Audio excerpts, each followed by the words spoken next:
Welcome guys, in this video I'm going to show you how you can connect this Lenovo headphones to your laptop. So first of all, we have to click and hold on this button and hold it until this indicator right here start blinking on the blue and the white. After that we have to release that button and we have to simply go for the Bluetooth settings,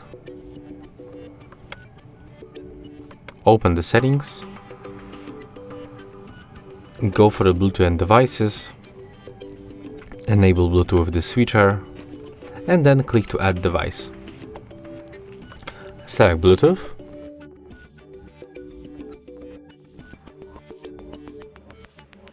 Right now just wait until they pop on the list.